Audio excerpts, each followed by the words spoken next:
ئازادی و یەکسانی و خۆشگوزەرانی تەنها بەهێزی جەماوەری هاوچارەنووس بەدەستدێت. 13مین ڕۆژی ناڕەزایەتیە سەرتاسەریەکان لە ئێران. ناڕەزایەتیە جەماوەریەکان کە بەرامبەر بە گرانی و داڕمانی تمەندەستی پێکرد ئێستا زیاتر لە 130 شاری ئێرانی گرتووەتەوە و پایەکانی دەسەڵاتی کردوەتە ئامانج. خەڵکی ناڕازی بەوتنەوەی دروشمی دژە دیکتاتۆری خوازیاری گۆڕانکاری بنەڕەتین، بەڵام کۆماری ئیسلامی لە بری وەڵامدانەوەی سیاسی و کۆمەڵایەتی ڕێگەی ئەمنیەتی و کەڵک وەرگرتن لە هێزی هەڵبژاردووە و ڕووی چەکەکانی کردوەتە جەماوەر. ژمارەی کوژرا و بریندارەکان ڕوو لە زیادبوونە و تا ئێستا 47 کەس گیانیان لەدەست داوە.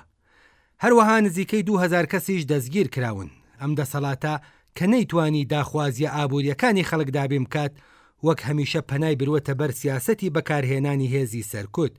مێژووی 47 ساڵی ڕابردوو دەری خستووە هەر جارێک خەڵک ڕەژا بێتنە سەر شەقام وەڵامی حکوومەت تەنها بریتی بووە لە گولە و زیندان. بەڵام لە دۆخێکدا کە خەڵک وەگیان هاتوون و ڕژیمیش لە گێژاوی کۆمەڵێک قەیرانی فرەڕەهەندی چارە هەڵنەگردا گرفتار بووە، هێزی سەرکوت نەیتوانیوە جەماوەر چاوترسێن و ناچار بە پاشەکشە بکات. ئێوارەی ڕۆژی هەینی ئەنجومەنی ئاسایشی نەتەوەیی کۆماری ئیسلامی بە دەرکردنی فەرمانێکی فەرمی شەوی هەینی بە یەوموڵڵا ناوزەد کرد و بە ئاشکرا فەرمانی هێرشی چەکداری بۆ سەر خۆپشاندان و ناڕازیان دەرکرد. ئەم بڕیارە ئیرادەی ڕژیم نیشان دەدات بۆ سەرکوتکردنی تونند و تیژانەی بزوتنەوەی جەماوەری.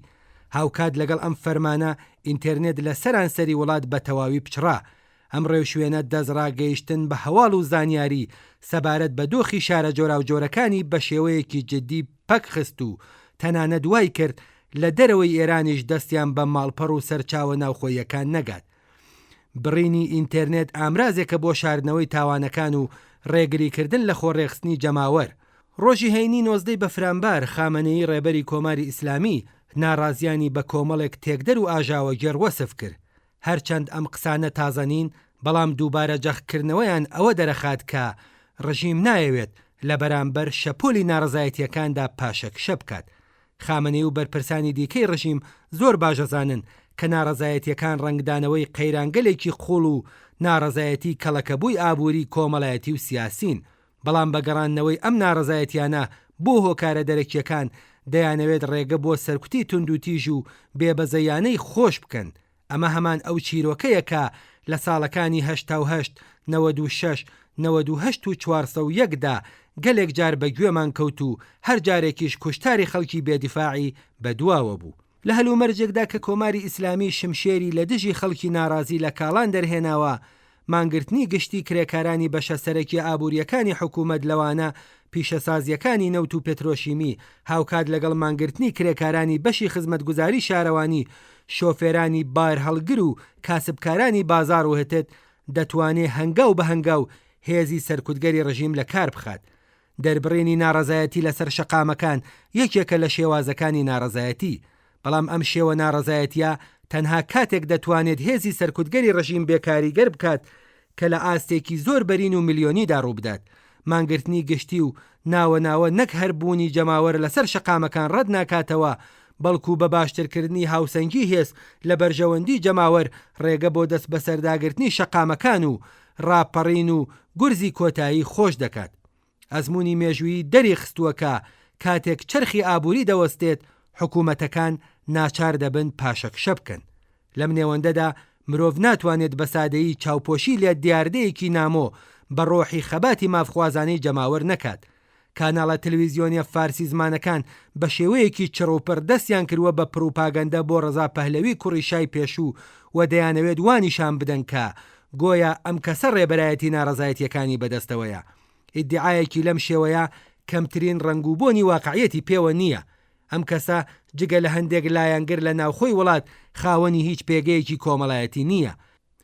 بە هیچ شێوەیەک جێگەی باوەڕ نییە جەماوەرێکی کە ئاوا لێبڕاوانە لە دشی ستەم و سەرەڕۆی و چەوسانەوە بۆ ژیانێکی باشتر ڕاپەڕیون خوازیاری هێنانە سەرکاری سیستەمێکی دیکتاتۆری نوێ بن لە بری ئەم سیستەمە دیکتاتۆریەی ئێستا.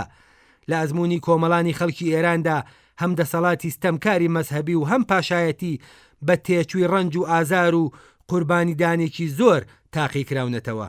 گەلێک بەڵگەی حاشا هەڵنەگر لە بەردەستدایە کە نیشانەدەن کەسانی سەر بە کۆماری ئیسلامی فێرکراون بە نفوذکردنە نێو خۆپشاندەران دروشمی پشتیوانی لە کوڕیشای پێشوو دیفاع لە گەڕانەوەی دەسەڵاتی پاشایەتی بەرز بکەنەوە. ئەم یاریە قێزەوەنە جگە لە بەلاڕێدابردن و ناشرینکردنی بزوتنەوەی جەماوەری و دروستکردنی دووبەرەکی لە نێوان خۆپشاندەران هیچ ئامانجێکی دیکەی نییە. لە هەمان کاتدا دەوڵەتی ئەمریکا هیچ حسابێکی جدی بۆ ئۆپۆزیسیۆنی ڕاستی سەڵتەنەتخواست بۆ داهاتووی ئێران نەکردووە. بەڵگەکان ئەوە دەرەخەن کە دەوڵەتی ئەمریکا و خودی ترامپیش لە ناو خودی ڕژیمدا بە دوای بەدیلێکی کۆماری ئیسلامی دەگەڕێن. مێژووی پەیوەندیەکانی ئەمریکا لەگەڵ ڕۆژهەڵاتی ناوەڕاست دەری خستووە کە ئەم دەسەڵاتە تەنها لە هەوڵی پاراستنی بەرژەوەندی ئەستراتیژیکەکانی خۆیدایە و هیچ گرنگیەک بەخواستی خەڵک نادات. ڕزگارکردنی کۆمەلگەی ئێران لەو نەهامەتیەی کە ڕژیمی ئیسلامی لە ماوەی 47 ساڵی ڕابردوودا بەسەر خەڵکی ئەم وڵاتەیدا سەپاندووە تەنها بەدەستی خەڵکی کرێکار و زەحمەتکێش و ستەمدیت و هاوچارە نووس لە ناوخۆی ئێران ممکن دەبێت. ئامریکا و زلهێزە دەرەکیەکانی دیکە تەنها بەدوای بەرژەوەندیەکانی خۆیاندا دەگەڕێن و بەرژەوەندیەکانیشیان لەگەڵ بەرژەوەندی کۆمەڵانی خەڵکی ئێران یەک نییە.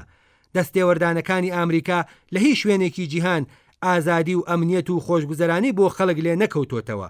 لە عێراق بگرە تا ئەفغانستان، لە لیبی بگرە تا سووریا، لە هەر شوێنێک ئەم دەسەڵاتە دەستێوەردانی کردبێت جگە لە ماڵوێرانی و کوشتار و ناسەقامگیری هیچی تری بە دیاری نەهێناوە. چارەنووسی ئێران دەبێت لەلایەن کۆمەڵانی خەڵکی ئێرانەوە دیاری بکرێت. هیچ ڕزگارکەرێکی دەرەکی بەڕێوە نییە.